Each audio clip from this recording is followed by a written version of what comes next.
it should follow that both the Arctic and Antarctic regions would share similar conditions and characteristics, such as comparative temperatures, seasons, length of daylight, etc. But in reality, the two regions are almost as different as night and day. To begin, let's address the prime influence on climate, the sun. While on a ball Earth, you'd expect the sun to behave very similar at both poles. In our investigation, we find this is clearly not the case. For instance, the longest days in the north are much longer than those in the south. Dawn and dusk also occur differently in these two regions, with twilight coming and lasting much longer in the north, sometimes for over an hour, compared to similar southern latitudes where twilight always comes and goes quickly, sometimes in a matter of minutes. This is exactly what is to be expected from a flat plane, with the sun circling above and around the central pole in 24-hour cycles, traveling steadily between the tropics every 6 months.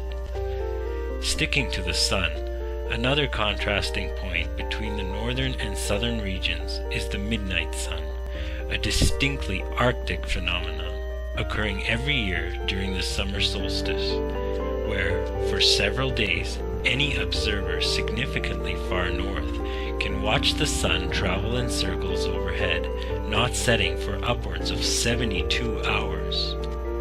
Meanwhile, in Antarctica, corresponding with the Arctic midnight sun, the Royal Belgian Geographical Society notes that from May 17th to July 21st, the sun doesn't even rise above the Antarctic horizon. This is, of course, because during those days, the sun is at his innermost cycle, revolving tightly above and around the northern center. Though scientists will claim that the midnight sun is also an Antarctic experience, there are no uncut videos demonstrating this, nor are any independent explorers allowed into Antarctica to either verify or refute this claim. But that issue's a whole other can of worms. Further demonstrating that the central northern regions receive a more benevolent climate than their southern counterparts would be the example of Iceland. At 65 degrees north latitude, Iceland thrives with 870 native plant species and abundant animal life.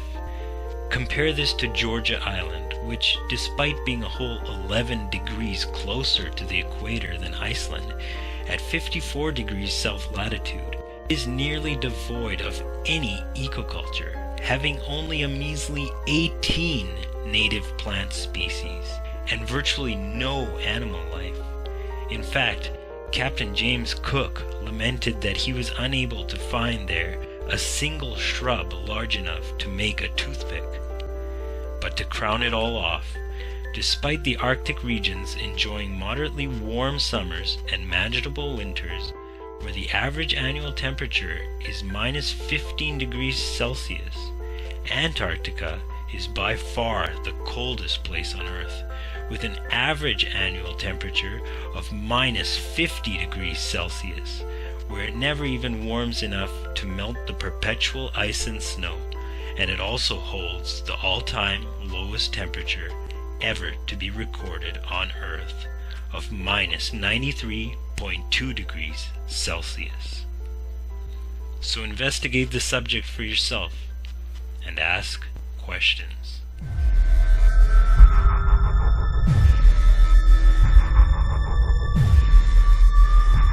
The year is 1954, and Admiral Richard Byrd has just returned from his latest Antarctic expedition. Enthusiastically, he speaks of an unexplored land, quote, beyond the South Pole, as big as the United States. Calling it the future of the nation, he further touts it as being the most valuable and important place in the world for science, an untouched reservoir of untapped resources, including coal, oil, minerals, and uranium. Now, remember that these are the 1950s, and there are no environmental groups to argue sustainability. The world is the businessman's oyster, and the future is looking very promising. But here's where the twist comes in, because following Admiral Byrd's next mission to Antarctica, after supposedly returning to the United States, nothing happens. No further missions, no talk of any further exploration, nothing. And then a meeting was held between the nations eagerly awaiting to slice Antarctica up like apple pie, with all signatories agreeing to no colonization of Antarctica. In 1959, the Antarctic Treaty was enacted, barring any independent exploration of Antarctica by the public, with no revisions until the year 2041. Although independent explorers such as Jarl Andahoy have attempted independent access to Antarctica, as they've approached the southern latitudes, they've been met by armed ships threatening to open fire on them if they didn't turn around and go back. There are only 3 entry points to Antarctica sanctioned by the Antarctic Treaty, through which civilians may enter and tour Antarctica, but only under the supervision of pre-planned tours. To date, over 50 nations have signed on to the Antarctic Treaty, which, to this day, remains unbreached. Now, has any other treaty between industrialized nations lasted so long? Furthermore, as rocket science was also a quickly expanding field at the time, it only followed that the authorities seized control over the aeronautic industry before private enterprises were able to venture high enough and disclose the globe deception. With the establishment of NASA, the space program was militarized, and all the best and brightest scientists and engineers were then recruited and compartmentalized by this government agency. The lunar missions were aptly named after Apollo, as their prime purpose was to reinforce the heliocentric paradigm, in that both the Earth and the Moon are orbs orbiting the Sun.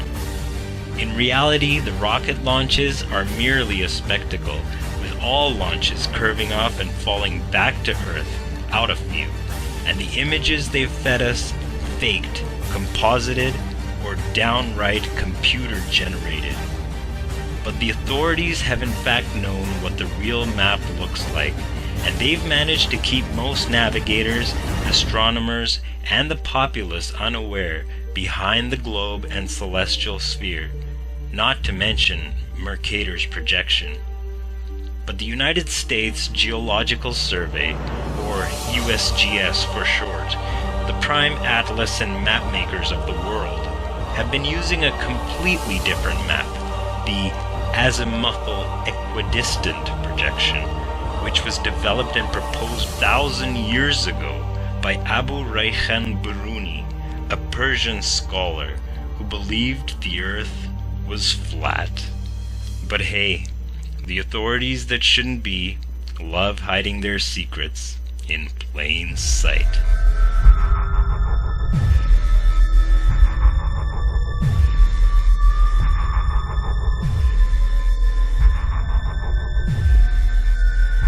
All other proofs aside, the differences between the globe and the flat Earth become apparent when considering distances south of the equator.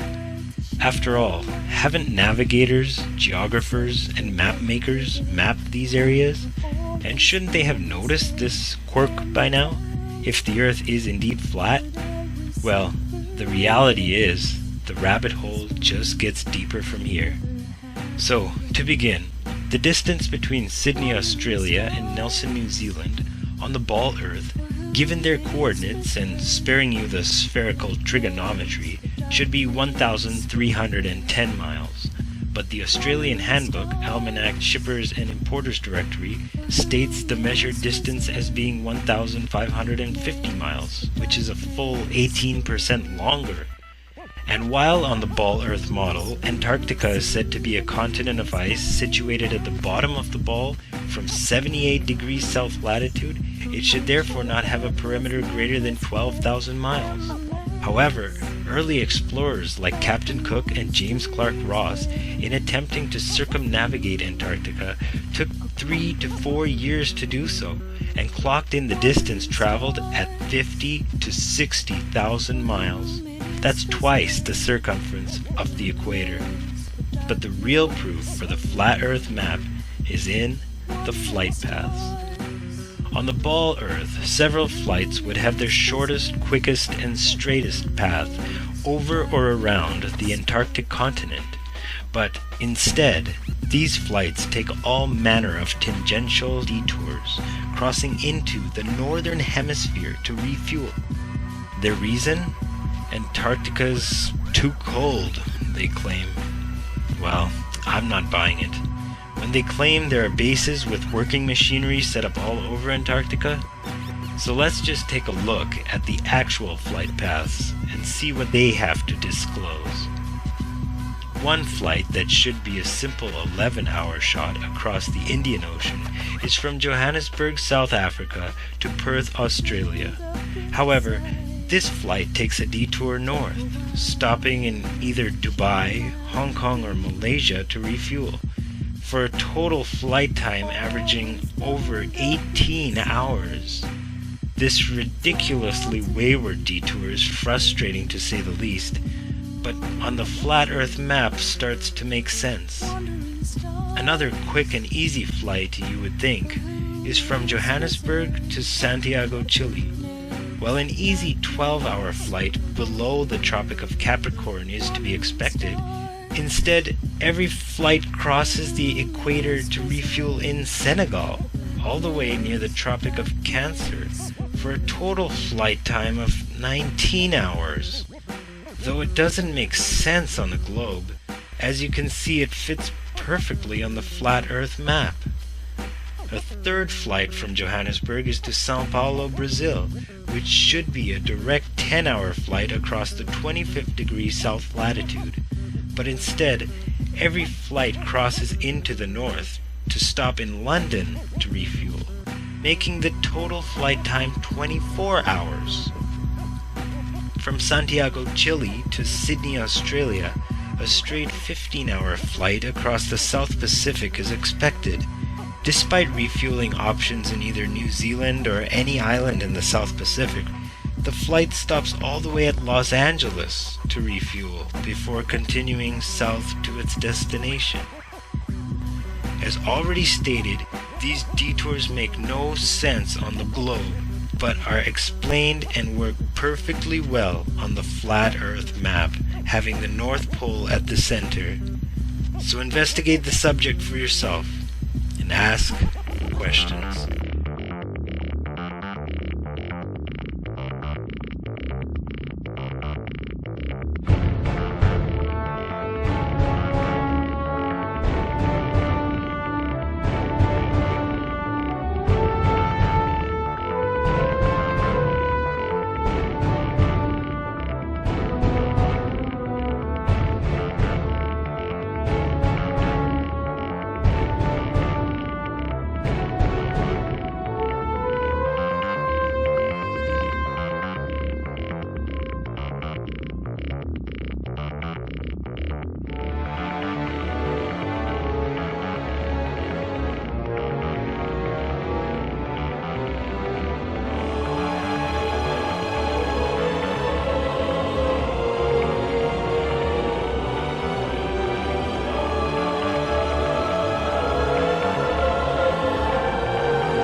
As a born-again globe earther, I realize NASA, we'd never lied to you.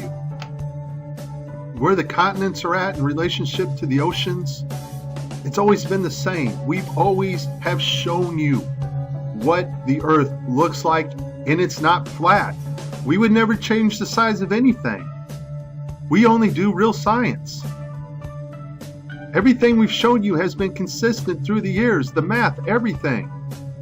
There's your Earth, ocean and continents never changing.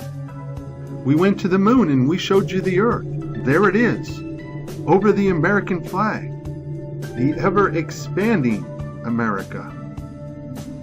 We gave you a picture of the Earth in 2015 from the moon. It's a lot bigger now. It's getting a little close, a lot closer to the Earth, which is a little concerning, but it hasn't changed. Us globeheads, we would never lie to you and try to trick you. Never. The Earth's the ball. Wake up.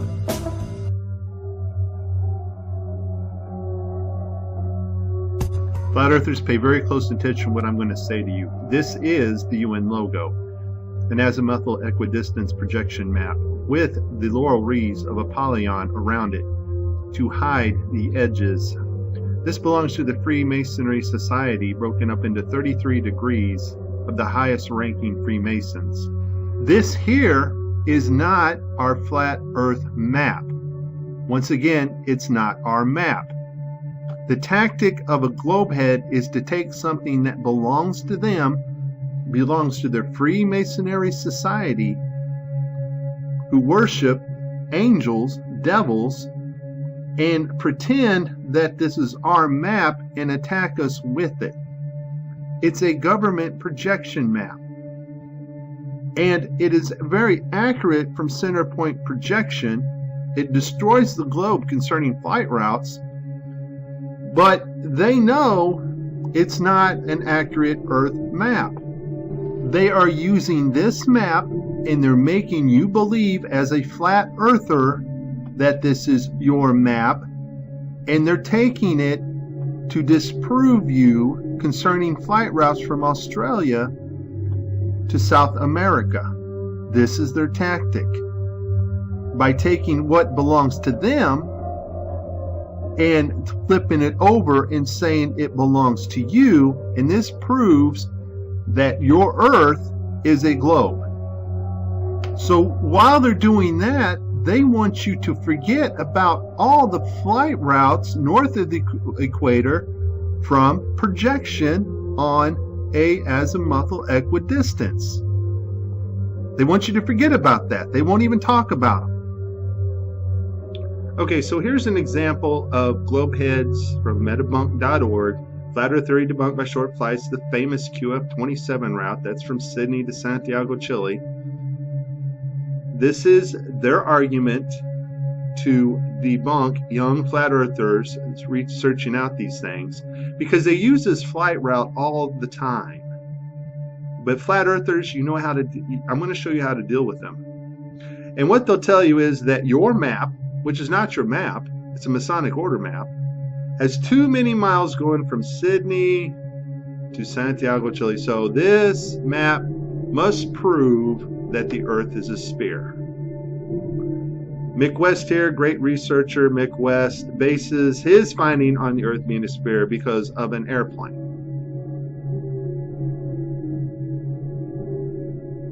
And he does the same thing. He takes the azimuthal projection map and draws a ridiculous line on it to Santiago and Sydney to prove that we in fact live on a globe and not a flat plane that does not spin. But here's something they won't tell you. Here's a flight tracker tracking the flight from Sydney to Santiago, Chile, and it's picked up by the Australian ATC radar. Okay, this is an Australian Arctic radar system that tracks the flights across the Pacific here. Okay? Australian ATC radar is controlled by these guys, NASA. Yeah, the same guys that brought us the fake moon landings, the fake going to Mars, and the fake ISS space station. In fact, they control all the airline routes that we see on the trackers. The times, the positions, everything. Houston Airline Fleet Management, Vortex and Wake Turbulence Studies, Denver Airport Coherent Technologies in partnership with the FAA and who? NASA. So, who's the FAA in partnership with? NASA. In August 2005, Air Service, Australian Air Services, and United National Aeronautics and Space Administration, NASA, signed a letter of agreement to undertake collaborative research on air traffic management, decision support, automation, communication, navigation, and surveillance. So who is Australia and the FAA in partnership with? NASA. The ones that bring us all the different globe sizes, continent placements, ocean placements. That NASA. The ones that fake going to the moon, fake going to Mars, and fake live feeds on the ISS fake station. All comes from these guys here.